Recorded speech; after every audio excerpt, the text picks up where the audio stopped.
श्री राधा श्री राधा श्री राधा श्री राधे श्याम श्री राधा श्री राधे श्याम श्री राधा श्री राधा श्री राधा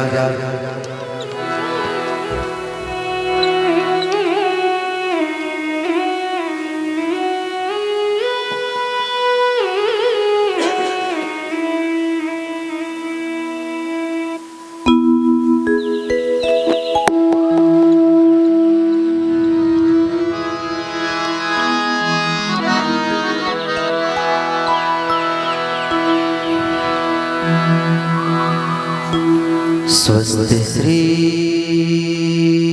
गणेशाय नमः।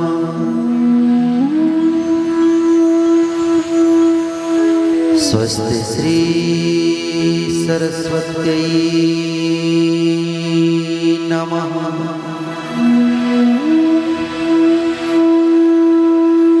स्वस्ति श्री गुरुदेवेभ्यो नमः।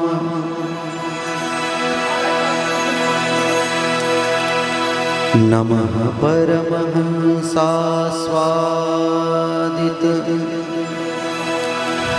चरण कमल चिन्मकरन्दाय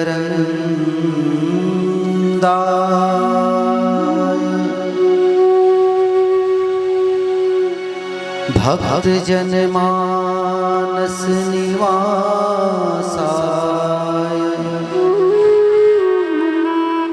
श्री रामचंद्राय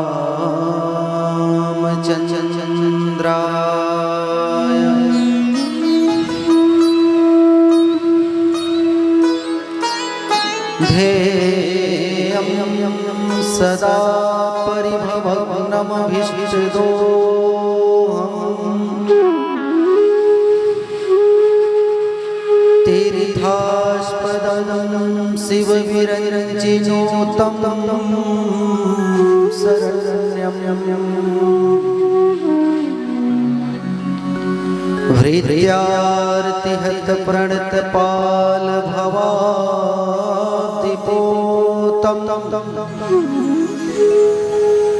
वन्दे महापुरुषते चरणारविन्दं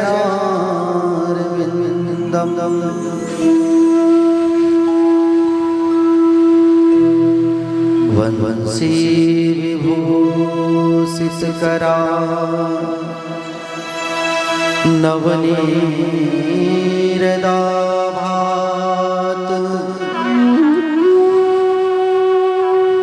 पीताम्बरादरुर बिम्बफलाधरोष्ठात्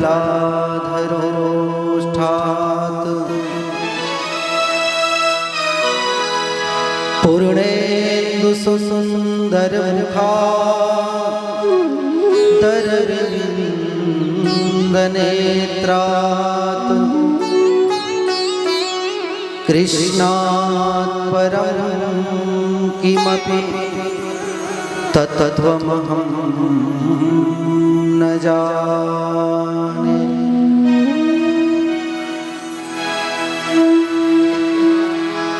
अज्ञानतिमिरान्धस्य ज्ञानाञ्जनशलाकया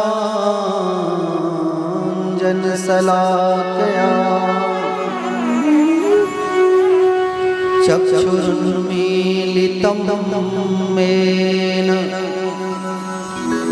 तस्मै श्रीगुरुवे नमः।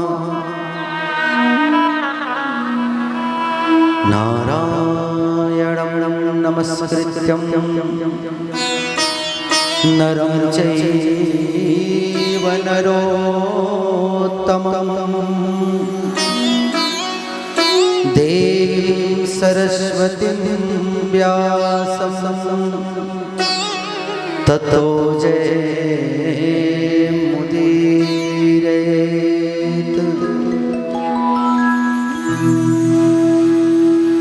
जय जय श्री राधा रमण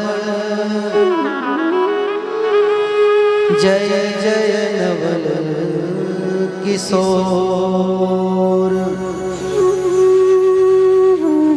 जय गोपी चित चोर प्रभु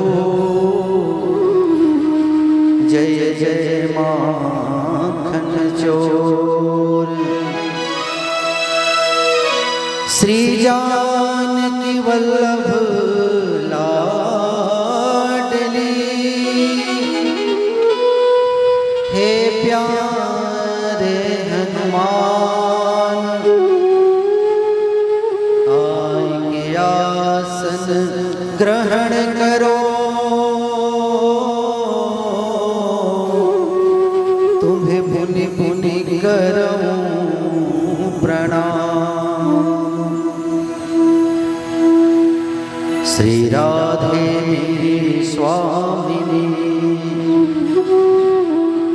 मैं राधे जी को दास जन्म जन्म मोहि दीजियो श्री वृंदावन वास श्री चरणों में वास।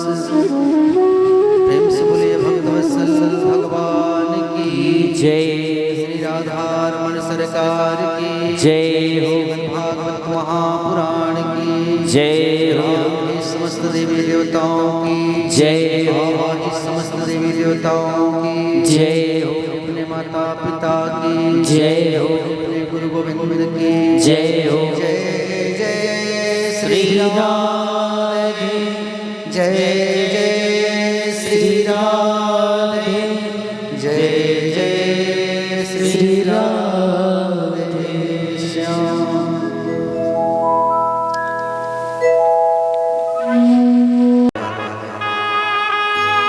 भक्तवान कल्पतरो पीताम्बरधारी बालकृष्ण भगवान के साक्षात मंगमय प्रतिमूर्ति शब्दमूर्ति अक्षर मूर्ति श्रीमद् भागवत भगवान के पावन चरणों में कोटि से प्रणाम करते हुए इस दिव्य यज्ञ में आवाहित समस्त देवी देवताओं के पावन चरणों में कोटि से प्रणाम। यज्ञाचार्य जी महाराज के पावन चरणों में कोटि से नमन नमन नमन। इस ग्राम आचार्य जी महाराज के पावन चरणों में कोटि से प्रणाम। इस ग्राम के समस्त विप्रों के दिव्य चरणों में व्यास से मेरा प्रणाम।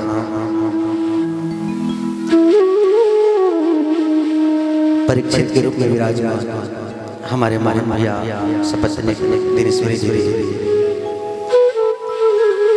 आप दोनों के हृदय में विराजमान श्री राधारमण सरकार के पावन चरणों में कोटि से नमन करते हुए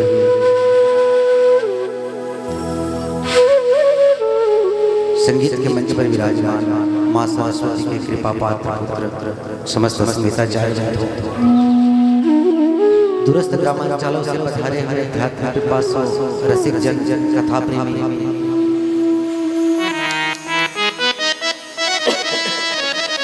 आस्था के केंद्र बिंदु मेरे माताओं एवं बहनों आप सबसे हृदय में विराजमान किशोरी श्यामा बाकी बिहारी लाल के पावन चरणों में कोटि से प्रणाम करते हुए सिया राम राम है सब जग जान करो करो नाम जोर पानी। आइए इस आयोजन के तीसरे दिवस एवं कथा के द्वितीय सत्र में हम प्रवेश करें उनसे पहले मन उन्होंने कहा देखो आपके कहने से इसको मैं मना तो नहीं करूंगा लेकिन इनको भी एक मंत्र जरूर दो और कागज में लिख करके एक मंत्र दिया उनको और कहा बेटा तुम्हारे जीवन में अगर कोई भी संकट आ जाए तो बस इस कागज को खोल करके देख लेना। और पति पत्नी उस बालक को मंत्र दे करके घर छोड़ करके निकल गए भगवान की भक्ति करने के लिए। एक दिन उसके पुत्र ने सोचा कि मेरी माँ ने इस कागज में क्या लिखा है, और उस कागज को खोल करके देखा तो उसमें यही लिखा था कि बुरी का संग भी मत करना, और वो मंत्र उसके जीवन को ही बदल दिया।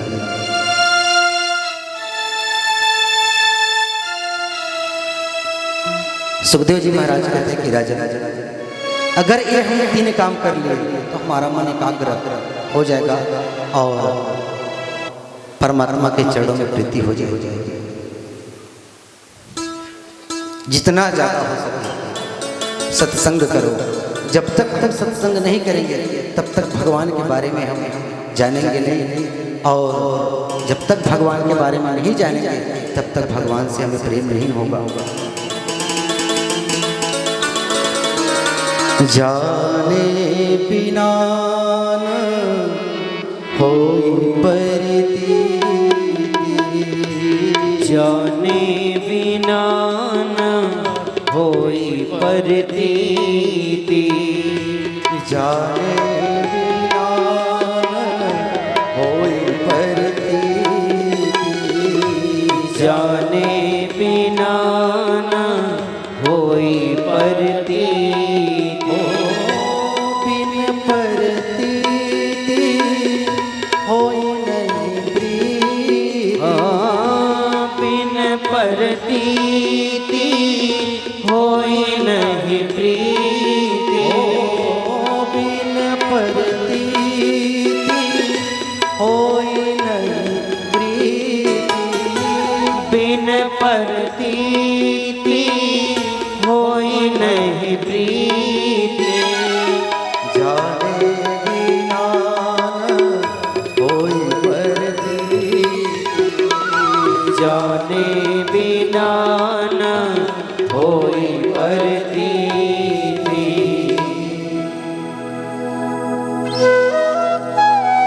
आगे सुखदेव जी महाराज कहते हैं कि राजा जो मनुष्य तन पाकर भी, ध्यान दीजिएगा, बहुत सुंदर उपदेश देते हैं सुखदेव जी महाराज राजा परीक्षित को। जो मनुष्य तन पाकर भी भगवान की कथा को नहीं सुनते उसको 4 प्रकार के पशु उनका सम्मान करते हैं। कौन कौन सा सुनिएगा। जो कथा से विरोध करते हैं, जो कथा का अपमान करते हैं, 4 प्रकार के पशु उनका सम्मान करते हैं। और वो पशु यही कहते हैं कि ये बिल्कुल मेरे ही बिरादरी के हैं। कौन कौन सा पशु सुनिएगा। व्यास जी महाराज लिखते हैं द्वितीय स्कंद के 3रे अध्याय का 19वां श्लोक, सविट वराहोष्ट हरे संस्कृता पुरुषा पशु न यज्ञकर्ण पेथो जातु नाम गदाग्रज। स्वान, स्वान माने होता है कुत्ता। वो कहता है, किसको कहता है? जो भगवान की कथा का अपमान करता है, जो भगवान की कथा से नफरत करता है, जो भगवान की कथा से दूर जाना चाहता है, उसको कुत्ता कहता है कि बिल्कुल मेरे बिरादरी के। सविट वराहोष्ट करे से सुता पुरुषा। खर, खर माने होता है गधा। वो भी उनका बहुत सम्मान करता है कि बिल्कुल मेरे बिरादरी की है। जीवन भर दूसरों का बोझ ढोता ही मेरा जीवन बीत जाएगा। ऊंट, ऊंट भी कहता है। ये 3-4 प्रकार के पशु उनका सम्मान करते हैं और कहते हैं धिक्कार है हमारे जीवन को।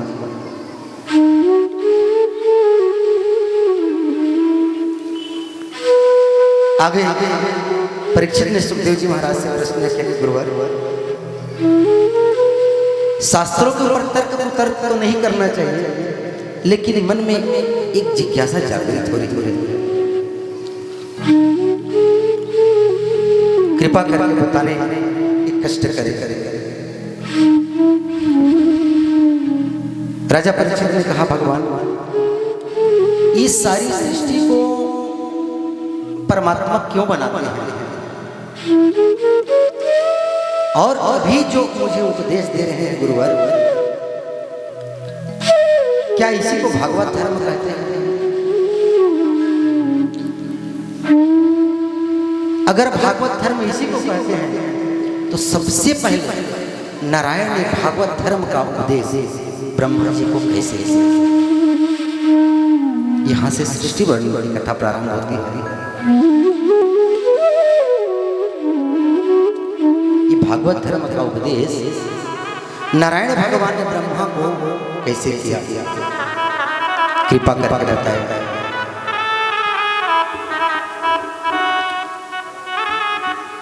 सुखदेव जी महाराज ने कहा कि राजा,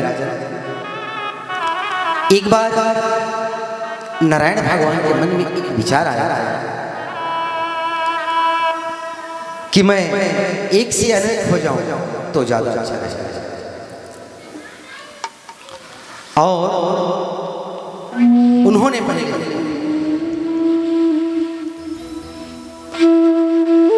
जल माने माता है नार, जल में अयन बनाया, उनका नाम पड़ गया नारायण। मन में विचार किया मैं एक से एक हो जाऊं तो ज्यादा अच्छा रहेगा। भगवान के नाभि से एक कमल का फूल निकला, उसमें ब्रह्मा जी विराजमान। ब्रह्मा जी ने सोचा कि मैं कहां से आया। उस कमल के तंतु के फिर नीचे आते, फिर ऊपर जाते, फिर नीचे आते, फिर ऊपर जाते, लेकिन उनको ये पता नहीं चला कि मैं कहां से आया। आकाशवाणी हुई, आकाशवाणी में दो शब्द सुनाई दिए ब्रह्मा जी को, त और प, कि तप करो तपस्या, तो तुम्हें पता चल जाएगा। ब्रह्मा जी ने तपस्या की, भगवान नारायण प्रकट हुए और ब्रह्मा जी का हाथ पकड़ करके भगवान ने कह दिया कि ब्रह्मा जी जाओ, आज के बाद मैंने तुम्हें विधाता बना दिया। ब्रह्मा जी हाथ जोड़ करके खड़े हुए और कहा, प्रभु आपने मुझे इतना बड़ा व्रत दे दिया, अगर मेरे मन में अहंकार आ जाए तो जो 2-4 माला आपके नाम के मैं जप रहा हूं वो भी छूट जाएगा। इसलिए प्रभु मुझे एक बात बताइए कि आपकी सत्ता क्या है? तब नारायण भगवान ने ब्रह्मा जी को 4 श्लोकों में पूरे भागवत का ज्ञान दे दिया, जिसे हम कहते हैं चतुश्लोकी भागवत। अहमेवास्मेवाग्रे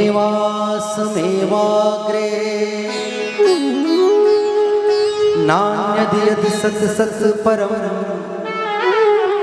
पश्चादहं यदेतच्च यो वसिष्येत् सोऽयस्यहम् ऋतेऽर्थं यत् प्रतीयेत् न प्रतीयेत् चात्मनि तद्भेदादात्मानो माया यथा भासो यथा तमः। इस प्रकार भगवान ने कहा कि ब्रह्मा जी सारी सृष्टि के पहले मैं ही था और अब भी हूं और आगे भी रहूंगा। देखिए नारायण भगवान ब्रह्मा जी को कैसे उपदेश दे रहे हैं।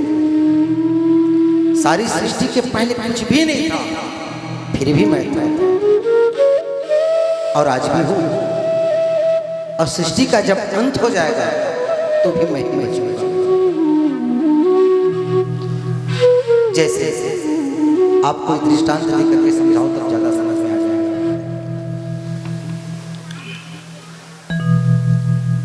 कुम्हार जैसे किसी कुछ भी पात्र बनाता है मिट्टी का, तो सबसे पहले क्या लेता है? मिट्टी लेता है। मिट्टी को उस चाक में रखता है और उसी मिट्टी से घड़ा भी बनाता है, उसी मिट्टी से सुराही भी बनाता है और उसी मिट्टी से अनेक प्रकार के पात्र बनता है। लेकिन बनता किससे? मिट्टी से ही बनता है। ठीक उसी प्रकार नारायण भगवान ने ब्रह्मा से कहा,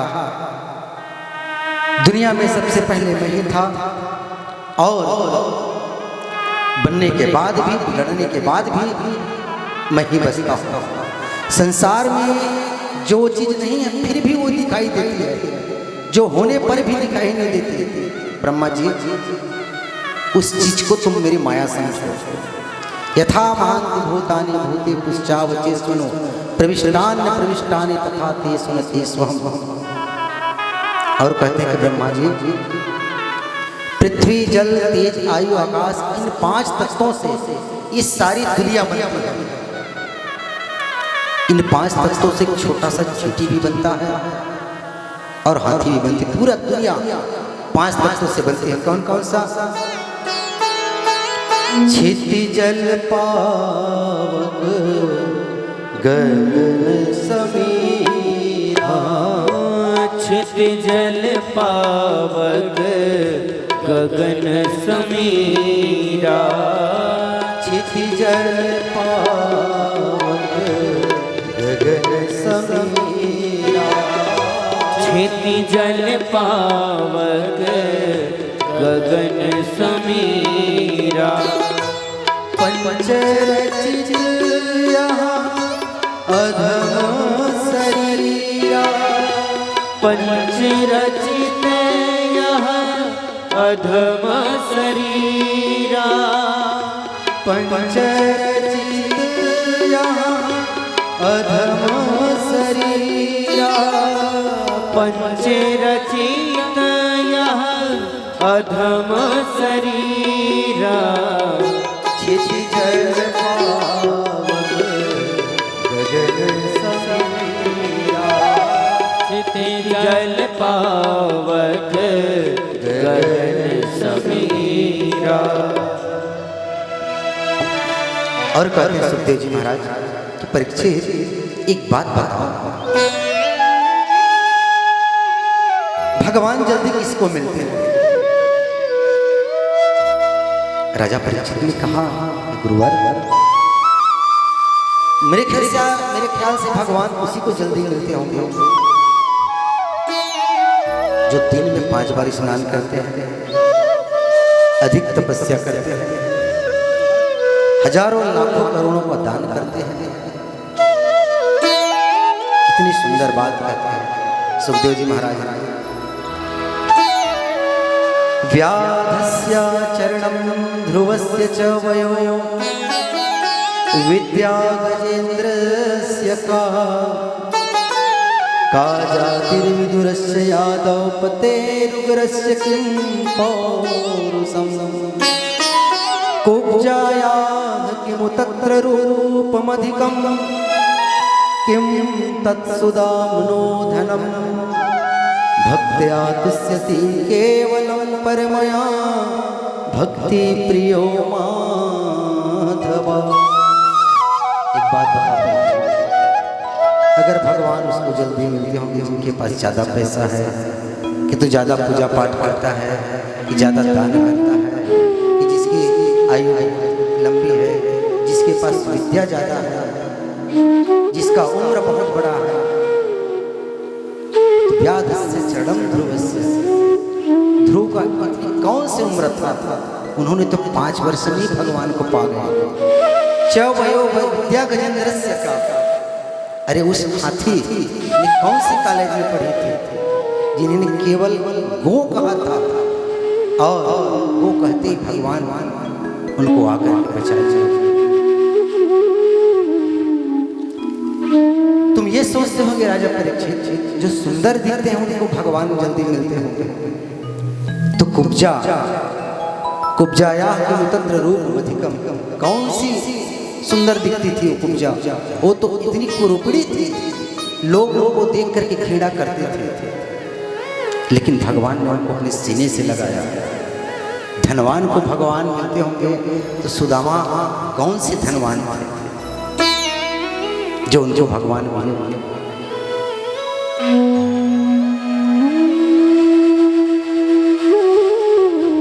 सुखदेव जी महाराज राजा परीक्षित को कहते हैं कि राजन, यदा तु राजा सुस्तान साधुन पुष्णन धर्मन विनष्ट सृष्टि।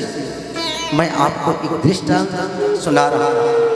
भगवान उसी को मिलते हैं जो भगवान की भक्ति करते हैं, जिनका हृदय पवित्र होता है, जिनके मन में छल कपट द्वेष काम क्रोध लोभ मोह मत्सर इत्यादि कुछ भी नहीं। भगवान उसी को मिलते हैं। परीक्षित को विदुर की कथा सुनाते हुए कहते हैं कि राजा ध्यान से सुनिए, भगवान कैसे मिलते हैं। बहुत ही प्यारी कथा है। तृतीय स्कंद यहीं से प्रारंभ होता है। बोले राजा कि पांडव जब कौरवों के साथ अन्याय करते थे, कौरवों को लाक्षागृह में जलाने का षड्यंत्र रचा था। उसी समय विदुर धृतराष्ट्र के पास आए और उनके सन्मुख खड़े होकर हाथ जोड़ करके कहा कि महाराज, मैं मंत्री होने के नाते तो नहीं, आपके भाई होने के नाते तो नहीं, लेकिन एक आम नागरिक होने के नाते, एक साधारण व्यक्ति होने के नाते आपके सामने मैं हाथ जोड़ करके आपसे निवेदन कर रहा हूं। ये जो तुम्हारे पुत्र दुर्योधन पांडवों को मारने का जो षड्यंत्र रचा जा रहा है ना, उसको आप मना कर दो।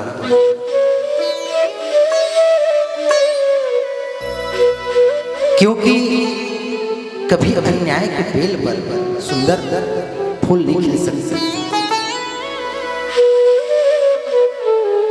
और धृतराष्ट्र को समझाते हुए कहते कि राजा मेरी एक बात मानो महाराज, अगर एक राज्य को हटाने में पूरा देश बचता है, एक राज्य को त्यागने से अगर पूरा देश बचता है तो उस राज्य को छोड़ देना चाहिए। एक क्षेत्र को अगर त्यागने से अगर पूरा राज्य बचता है तो उस क्षेत्र को त्याग देना चाहिए। एक गांव के अगर त्यागने से अगर पूरा राज्य सुरक्षित रहता है, उस राज्य को छोड़ देना चाहिए, उस गांव को छोड़ देना चाहिए। अगर एक घर को त्यागने से अगर पूरा गांव अगर सुरक्षित रहता है तो उस घर को त्याग देना चाहिए, छोड़ देना चाहिए। अगर एक व्यक्ति के त्यागने से अगर पूरा घर सुरक्षित रहता है तो मैं तो कहता हूँ महाराज उस घर के व्यक्ति को छोड़ देना चाहिए। ये तुम्हारे खानदान में दुर्योधन कलंक पैदा होगा, उसको आप छोड़ दो। अच्छा, दुर्योधन धृतराष्ट्र किसे कहेंगे? सुन लीजिए धृतराष्ट्र की परिभाषा। जो पापी पुत्र के ऊपर भी अगर मोह करता है, आसक्ति रखता है, वही धृतराष्ट्र। जो अंत समय तक दूसरे की संपत्ति को, दूसरे के धन को हड़पने की चेष्टा रखता है, वही धृतराष्ट्र। उस समय में एक ही धृतराष्ट्र था, एक ही दुर्योधन था। अब आज समाज में ये सब चीज देखने को मिलेगा। दर्रा भाटा की बात नहीं कर रहा हूँ, लोरमी की तरफ बात कर रहा हूँ।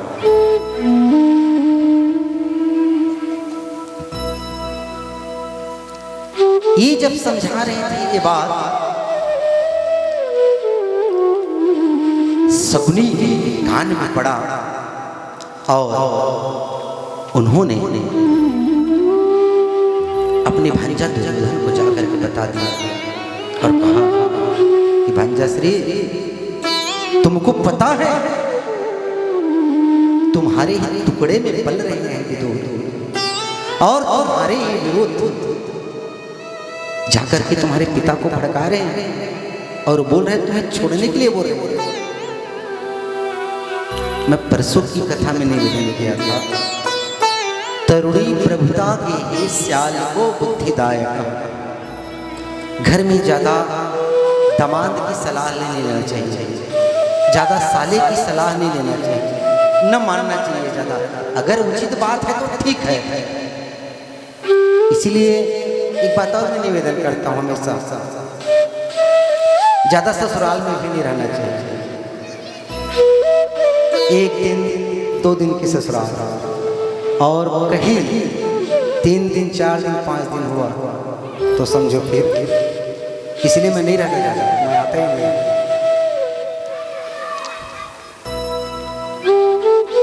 ऐसी मैं जगह कथा सुना रहा था कि दामाद को ससुराल में ज्यादा नहीं रहना चाहिए।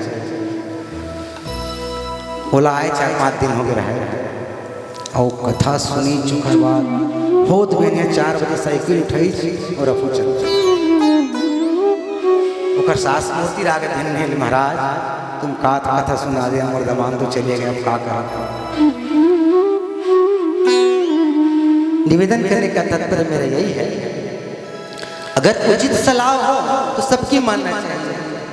सगुनु ने जाकर के दुर्योधन को कहा कि भांजा तुम्हारे पिता के पास तुम्हारे विरुद्ध विदुर ने जाकर के तुम्हारे पिता को भड़का रहे हैं। दुर्योधन आया विदुर के पास और कहा क्यों मेरे ही टुकड़े में तुम पल रहे हो और मेरे ही विरुद्ध मेरे पिता को भड़का रहे हो। तत्काल तुम्हें मंत्री पद से खारिज करता हूं और तुम चले जाओ। ये निवेदन करो मेरे भाई, अगर गांव में, समाज में, घर में एक भी पुण्यात्मा व्यक्ति है, अगर उसका तुम तिरस्कार करके निकालोगे तो आपका सारा पुण्य अपने सांस लेकर के चला गया। विदुर ने अपनी धनुष बाण वहीं रखी और धृतराष्ट्र को प्रणाम करके वहां से अपनी पत्नी सुलभा के साथ विदुरानी के साथ निकल गए और एक जंगल में पर्णकुटी बनाई और वही भगवान के मंत्र का जाप करते करते जीवन व्यतीत करने लगे।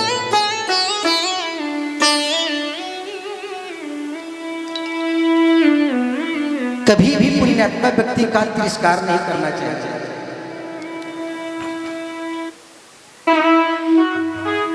पूरा कौरवों का विदुर के जाने से उनका पुण्य समाप्त होता। यही हाल रावण का भी हुआ था। विभीषण जी को निकाल दिया। अस कही चले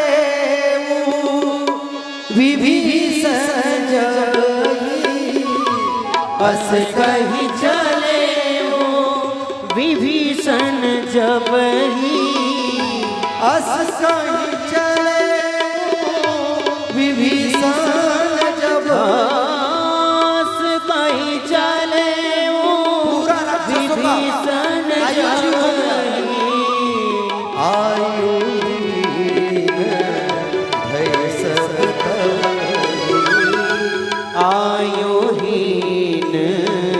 भय सब तबहि। विदुर और विदुरानी एक जंगल में पर्णकुटी बना कर रहने लगे। ऐसा करते करते करते करते उनको 12 वर्ष गए। न जाने कैसे विदित हुआ विदुर जी महाराज को क्या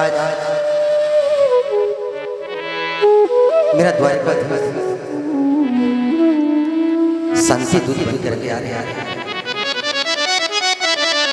जैसे ही ये शब्द सुनाई पड़ा कि मेरे द्वारकाधीश भगवान विष्णु आज शांति दूत बन करके आ रहे हैं हस्तिनापुर। विदुर जी तो मन रूपी मयूर नाचने लगा। हृदय हृदय समुद्र में तरंग तरंगने लगे और दौड़े दौड़े गए विदुरानी के पास और कहा जी सुनती हो, तुम्हें पता है आज मेरा कन्हैया आने वाला है, मेरा कृष्ण आने वाला है। विदुरानी के नेत्र सजल हो गए और कहने लगी कि महाराज वो तो ठीक है, कन्हैया आ रहे हैं, तो क्या क्या इतनी बड़ी सभा में, इतनी भीड़ में हमारी कन्हैया की नजर हम पर पड़ेगी? फिर आज तक तुम मंत्री पद में भी नहीं हो, उस मंच तक उस सिंहासन तक तुम जा भी नहीं पाओगे। विदुर ने कहा अगर भगवान ने हम भगवान को हम नहीं देख पाए तो कोई बात नहीं, अगर उनकी नजर हमारे ऊपर पड़ जाती है तो हमारा जीवन धन्य हो जाता है। इसलिए चलो चलते देखते हैं क्या कौरव और पांडव की भाग्य क्या क्या फैसला होता है, क्योंकि भगवान शांति दूत बनकर के आ रहे हैं। और महाराज विदुर और विदुरानी गई। दुर्योधन ने आज पूरे हस्तिनापुर को कपटपूर्वक मैत्री करने के लिए पूरे सजवाए, तोरण, पताका, चौक, चंदन, द्वारकाधीश के स्वागत के बनवाए और भीड़ बड़ी है। सबसे पीछे विदुर और विदुरानी एक दीवार से चिपके हुए भगवान की तरफ को देख रहे हैं। अचानक भगवान का नजर विदुर जी के ऊपर पड़ा। भगवान ये नहीं देख रहे कि सजावट कितना किया है, मेरे स्वागत में क्या क्या व्यवस्था की है। भगवान तो जैसे ही प्रवेश कर रहे हैं हस्तिनापुर में, वो यही देख रहे हैं कि मेरे विदुर काका कहाँ है, मेरी विदुरानी काकी कहाँ है, वो भी जरूर आएगा इस सभा में। और अचानक भगवान का नजर विदुर जी के ऊपर पड़ा और इशारे बात हो गई और भगवान ने इशारा से कह दिया कि काका मैं तुम्हारे घर आज अवश्य आऊंगा।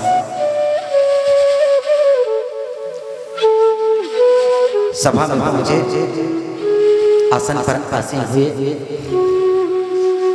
और भगवान ने दुर्योधन से कहा कि देखो दुर्योधन, मैं तुमसे एक बात पूछ रहा हूं।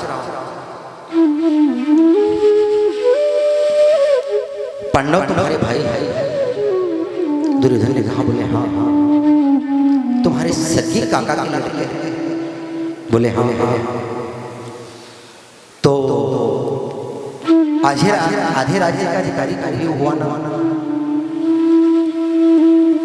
दुर्योधन ने कहा, क्या बात करते हो कन्हैया, तुम आधे राज्य की बात करते हो? मैं बिना युद्ध की सुई की नोक के बराबर भी जमीन उसको नहीं दूंगा।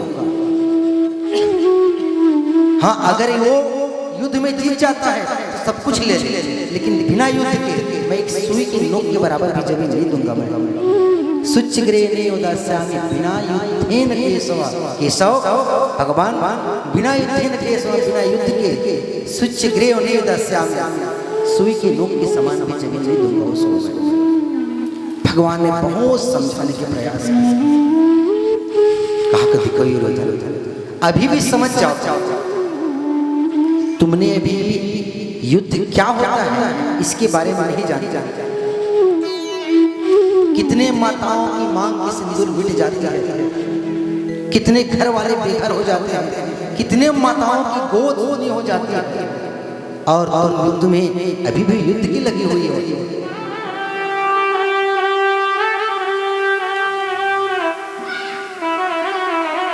धृतराष्ट्र दुर्योधन का हाथ पकड़ा और नीचे बैठाया।